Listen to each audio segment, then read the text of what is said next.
がここにいるうちの本物のスクールスポーツのために行こうぜベイビーバンこの国は気をつけて、現実になることがありますからね。Alright, so we're going to go ahead and continue the long-standing tradition of covering Japanese boxing here on True School Sports. True School Sports, the #1 source for Japanese boxing in America, from an American. Arigatou gozaimasu. Thank you everybody for tuning in. And ayete yokata, you know, nice to see everybody here showing that love, that support, and that passion that I'm sure we all have for this glorious sport of boxing. Now listen guys, I have to speak about this Saudi supercard. December 27th, I believe, is the date. You guys know I've been a big critic of Turki Alalshikh. I've been a big critic of Riyadh season, and I'm still skeptical about a lot of things. But listen, what am I gonna do? You know, everybody done bent the knee. PBC's now bending the knee. Top Rank has bent the knee. Matchers bent the knee. Frank Warren's bent the knee. So listen, it's just how it's gonna be, and we'll just see how it goes. But nonetheless, I've been skeptical. I've had my fair share of things to say. Some things good, many things not so good. But you know what? There was ever a time where I could say, you know, at least you're getting the fights, like the intro says, and not be sarcastic. It would be for this card right here, because Turki Alalshikh, I think, has done something that I don't think they would have did in Japan. Now, they could have made, you know, Kenshiro versus Waldo Garcia in Japan. That is for sure. They could have made Naoya Inoue versus Dea Picasso in Japan as a standalone main event. They could have did Junto Nakatani versus the what's that guy's name? Sebastian Hernandez, whatever his name is, the 20-0 with 18 knockout Mexican guy, the guy that beat Aza Hovhannisyan, you know, Junto Super Bantamweight debut.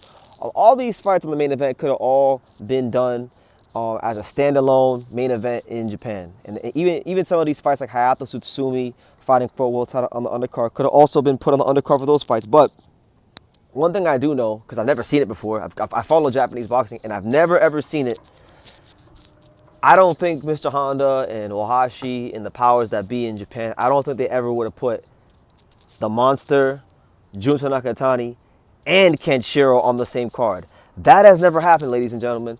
That has never, ever happened. And if it has happened, please correct me, because I can't remember if it's ever happened. They took the three fighters that I would say that have defined this golden era of Japanese boxing. Three fighters that, you know, either are on the pound for pound list or have been on the pound for pound list this year.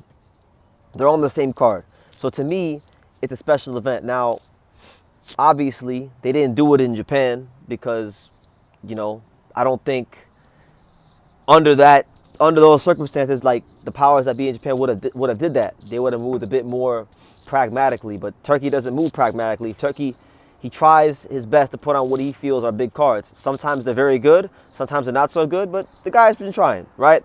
We'll be fair. We'll give the guy that much.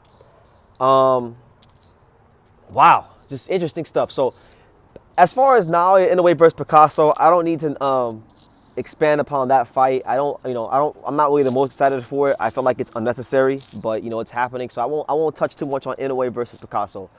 Junto Nakatani's fighting I can't remember the guy's name right now, but he's 20-0 with 18 knockouts. He beat Aza Hovhannisyan. He's a tough Mexican guy, can punch. He's not getting no cupcake opponent for his first fight as a super bantamweight, and he shouldn't be, because to be honest with you, as great as Junto is, a lot of the guys he's been fighting are not, you know, to that caliber of the guys Inoue's fought, or even the Kenshiro. So he shouldn't be getting no easy opponents. So I'm looking forward to seeing how he does against another hard-punching, tough Mexican. The last hard-punching, tough Mexican he fought was David Cuellar, and he knocked him out in about 2 rounds. So that'll give you a reference point. Let's see how this guy does. You got him, right? But see, to me, where my eyeballs really like opened up yesterday is when I saw the fact that Turki Alalshikh got Kenshiro Teraji on the undercard. Oh man, see, he's trying. Turkey trying to get me to convert. He's trying to get me to like the guy, because you guys know how much I love Kenshiro Teraji. And he didn't just get Kenshiro Teraji in any old fight. Nope. He got Kenshiro Teraji in a world title fight against Waldo Garcia. Kenshiro Teraji is moving up to super flyweight, and he's going to try to become a 3-division world champion. He's going to try to join Naoya Inoue and Junto Nakatani and Kosai Tanaka and Kazuto Ioka and Koki Kameda as Japan's only 3-division world champion. So in history, so it's a big deal. And he's fighting again another high volume Mexican. This card is called the Night of the Samurai. It's Japan versus the world. I'm really intrigued to see how much of the Japanese fans come out to support this, because I know Japanese boxing fans are amazing and they love their fighters. But however, you know, the Japanese economy, from what I know, isn't in the best state right now. It has been for quite some time. It's been a very stagnated economy. The yen is not very strong. That's why, you know, right now a lot of foreign tourists are going to Japan because they can afford to go to Japan because the yen is very weak. So if you're an American or you're from the UK or somewhere else, your dollar can go very far. That's just reality. But I don't know how many Japanese fans will travel to Saudi, because really and truthfully, Saudi Arabia is about 5,400 miles away. I don't know how many hours that is, but that's a lot of miles. That's like going across. That's like going from America to England or something like that. It's a distance. It's a long way. But if they could, I'm gonna tell you this: if they could go to a fight, I mean, this is a hell of an event. I mean, when are you ever gonna see Kenshiro Inoue and Junto Nakatani on the same card? It's actually, whether I want to admit it or not, it's kind of like a one-time. It is a once in a lifetime event. So that's interesting. And then you have just other lesser names but really good fighters.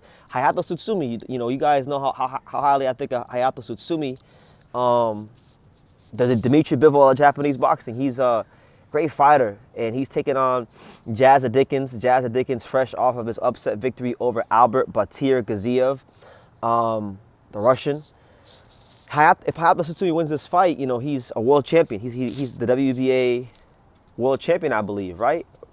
I don't know if Lamont Roach might still have the title, but he'd be like the regular champion. So when Lamont Roach vacates, inevitably, because he's going to have to, because if he's fighting Isak Cruz at 140 pounds, that means that the winner of this fight will become the WBA champion. So important fight there. Taiga Imanaga, you know, another young prospect in Japanese boxing that people are high on. He's on the card as well. Who else am I missing? I feel like I'm missing somebody else, but because it's just so much. It really is so much. And look, there's other things about boxing. There's other things at play with Saudi that are beyond boxing, that, you know, other agendas at play. Some of those things were highlighted in Sean Zatel's interaction with Dana White last week in the build-up for Canelo Crawford. So I have my feelings on I still have my feelings on those things. I still have my feelings on a lot of things with Turki Alalshikh in Saudi, but you know, it is what it is. Like, it's like they got more money than little old BT. So whatever's gonna happen is gonna happen. So I will talk about every and each situation on a case-by-case basis, and I will criticize or give credit accordingly. In this case, I will tip my cap and I will give credit to the fine folk in Saudi Arabia for putting on a once-in-a-lifetime event for Japanese boxing. Now, my only concern, if I could only highlight one concern, just one concern, is that Japan, which is right now, in my estimation, the only self-sufficient, strong, standalone boxing market in the world, could it be possible that their boxing market gets subverted and they start losing big fights? Because think about it, as much as this is a great event, and I am excited about it, and I will be watching it, and I will be covering all these fights, and all these fights will be getting their own singular, standalone post-fight reviews on this channel. The reality is that you're still taking away fights from Japan. Kenshiro, who's a key figure in Japanese boxing, he's not fighting in Japan next. Inoue, who generates a lot of money for the Japanese economy, I'm sure he generated a lot of money in Nagoya for his fight. I know he's generated a lot of money for Yokohama and Tokyo when he fights there, and stimulated the economy there. You know, Junto Nakatani as well. These are fighters, and these are fight dates that are not in Japan. So yes, Japanese boxing is losing quite a lot of fight dates, all for this one super event. And my big question is this going to become the trend for Japanese fighters to start going to Saudi Arabia? Because we know Reito Tsutsumi is signed with we know Reito Tsutsumi is signed with Turki Alalshikh. He's a Ring Magazine ambassador, right? And I think Turkey's trying to build around him, and he's trying to use him to get into the Japanese boxing market. And then my second question would also be is like, you know, for every Kenshiro Teraji or Monster Inoue or Junto Nakatani, those guys are at the top. They're like the 1%ers of Japanese boxing. But like, there's a big crop of Japanese boxing, you know, that middle ground. There's guys that are really good on club shows that aren't getting that investment, or that if they are getting that investment, it's not a lot of money, right? Will Turkey have a place for those kind of guys on the undercard? Your guys like Masahiro Suzuki or, you know, who else am I thinking about? You know, just those guys that fight at Cork and Hall who are ranked. You know, will those guys have a place in these kind of cards? You know, that's what I want to know. But nonetheless, guys, you make of it what you will. This is a Riyadh season card, so normally Riyadh season cards are the biggest names, and these are some of the biggest names in Japanese boxing are on this card, and it's gonna be something to watch. So. Let me know what you guys think. Turki Alalshikh does the unthinkable, and he actually puts Junto Inoue and Kenshiro all on the same card.